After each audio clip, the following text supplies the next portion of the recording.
Hospital management পড়ার স্বপ্ন পূরণের ছাত্রীর পাশে বিধায়ক বিমান ঘোষ। পুরসুরার হরিহর গ্রামের এক মেধাবী ছাত্রীর উচ্চশিক্ষার স্বপ্ন পূরণে সাহায্যের হাত বাড়িয়ে দিলেন বিধায়ক বিমান ঘোষ। গ্রামের বাসিন্দা রতন মণ্ডলের মেয়ে কৃষ্ণা মণ্ডল এবছর উচ্চ মাধ্যমিক পরীক্ষায় উত্তীর্ণ হয়েছে। দীর্ঘদিন ধরেই তার ইচ্ছা ছিল হসপিটাল ম্যানেজমেন্ট নিয়ে পড়াশোনা করার, কিন্তু বাবার অসুস্থতা ও পরিবারের আর্থিক অনটনের কারণে সেই স্বপ্ন ভেঙে যেতে বসেছিল। আগামী 5 জুনের মধ্যে কলেজে ভর্তি হওয়ার শেষ তারিখ থাকায় কৃষ্ণা স্থানীয় বিধায়ক বিমান ঘোষের সঙ্গে যোগাযোগ করে নিজের সমস্যার কথা জানান। বিষয়টি জানার পর বুধবার কৃষ্ণার বাড়িতে পৌঁছে যান বিধায়ক। তিনি কলেজে ভর্তির জন্য কৃষ্ণার হাতে 50,000 টাকার আর্থিক সহায়তা তুলে দেন। সাহায্য পেয়ে কৃষ্ণা বলেন, পরিবারের আর্থিক পরিস্থিতি খুবই খারাপ ছিল। বিমানবাবুকে বিষয়টি জানাতেই তিনি পাশে দাঁড়িয়েছেন। কৃষ্ণার মা টুম্পা মণ্ডলও কৃতজ্ঞতা প্রকাশ করেন। বিধায়ক বিমান ঘোষ বলেন, মানুষের পাশে থাকা তার কর্তব্য। কৃষ্ণার পড়াশোনার প্রতি আগ্রহ দেখে তার পাশে দাঁড়ানোর সিদ্ধান্ত নিয়েছেন। কারণ খুবই আর্থিক সমস্যা ছিল আমার পরিবারে, তো ওনার সাথে আমি কন্ট্যাক্ট করেছিলাম উচ্চ মাধ্যমিকের পর যে আমার টাকার দরকার, তাই উনি আমাকে হসপিটাল ম্যানেজমেন্ট করার জন্য ব্যারাকপুর ইউনিভার্সিটিতে তো সাহায্য করেছেন। 50,000 টাকা আর্থিক দিয়ে আমাকে সাহায্য করেছেন, তার জন্য ধন্যবাদ, আমি কৃতজ্ঞ। কেমন লাগছে আজকের এই যে হসপিটাল ম্যানেজমেন্টে ভর্তি হতে পারবে? হ্যাঁ, আমার খুবই ভালো লাগছে, কারণ আমার পড়াশোনাটা এগিয়ে নিয়ে যাওয়ার খুবই ইচ্ছা ছিল, তাই জন্য খুবই ভালো লাগছে। আগামী দিনে কি করতে চাইছো? হসপিটাল ম্যানেজমেন্ট নিয়ে করতে চাইছি। হসপিটাল ম্যানেজমেন্ট পড়ার করার পর কি ওই ম্যানেজমেন্টটাই করতে চাইছি আমি। কি নাম? কৃষ্ণা মণ্ডল। মানে খুবই গর্বের দিন, আনন্দের দিন আমাদের, যে আমার মেয়ে, আমরা সেইভাবে পড়াশোনা এগিয়ে নিয়ে যেতে পারছিলাম না, কিন্তু আমার ছোট মেয়ে কৃষ্ণা মণ্ডল ও যে নিজে থেকে এইভাবে প্রচেষ্টায় চেষ্টা করেছে, দাদা যে ওকে সাহায্য করেছে, এর জন্য আমি চিরকৃতজ্ঞ। ধন্যবাদ দিই দাদাকে, আপনাদের সকলকেও আমি ধন্যবাদ জানাই। আপনার মেয়ে আজকে হসপিটাল ম্যানেজমেন্টের জন্য ভর্তিতে টাকা আপনি পেলেন, আপনার পরিবারকে দিয়ে গেলেন, আপনারা কতটা খুশি? আমরা অনেক খুশি, কেননা আমার মেয়ে যে পড়াবো, আমি এইভাবে পড়াবো কীভাবে, আমি হতাশ হয়ে গেছিলাম যে কোথায় এতগুলো টাকা আমি পাবো। আমাদের সেরকম অবস্থা নয় পরিবার, আমরা এমনি মানে স্বামী স্ত্রীর কিছুদিন আগে আমরা খুব ভয়ঙ্কর রোগে আক্রান্ত ছিলাম। তখন আমাদের দুটো বাচ্চা অসহায় ছিল, পাশের বাড়ি থেকেও কোনো সাহায্য আমাদের আসেনি। ঈশ্বর আমার খাবার জুগিয়েছে আমার মেয়েদের।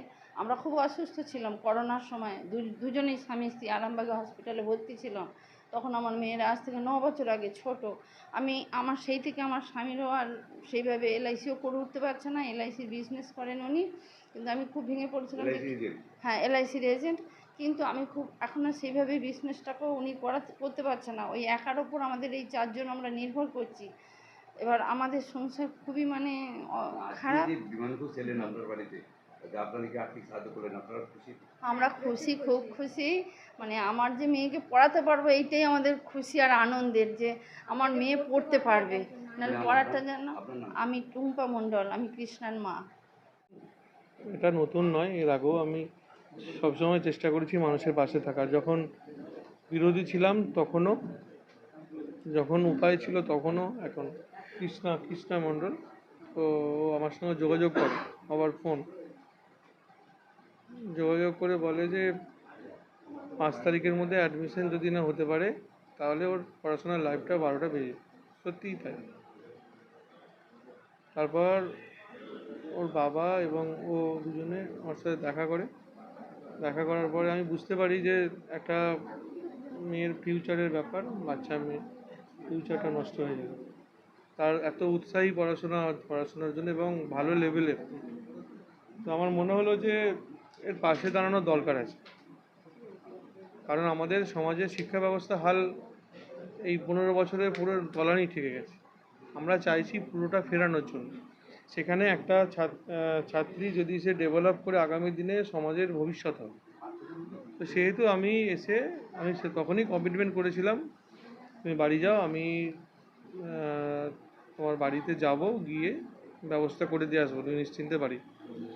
তো আজকে সেই কারণেই এসেছি ওনার বাড়িতে, রতন মণ্ডল বাড়িতে এসে তার অ্যাডমিশন ফিজের যে প্রয়োজনীয় টাকা, এটা অনেকটাই ছিল, সেটা আমি হাতে দিয়ে গেলাম, যাতে ভবিষ্যতে ও সোজা হয়ে দাঁড়াতে পারে এবং সমাজের উন্নয়নের কাজে লাগে, ভালো করে পড়াশোনা করে সেই লেভেলে পৌঁছায়।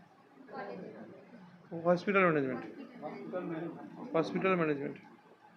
নিউনুর সোফা সেন্টার, এখানে সমস্ত রকম সোফা পাইকারি ও রিটেলে বিক্রয় করা হয়। সমস্ত সোফা নিজস্ব কারখানায় তৈরি করা হয়। প্রোপাইটার হানিফ হোসেন খাঁ ও রুহুল হোসেন খাঁ, বড়ডোঙ্গল হাটতলা সিনেমা হলের সন্নিকটে, হুগলি। যোগাযোগ 7797170093 এবং 9382003105।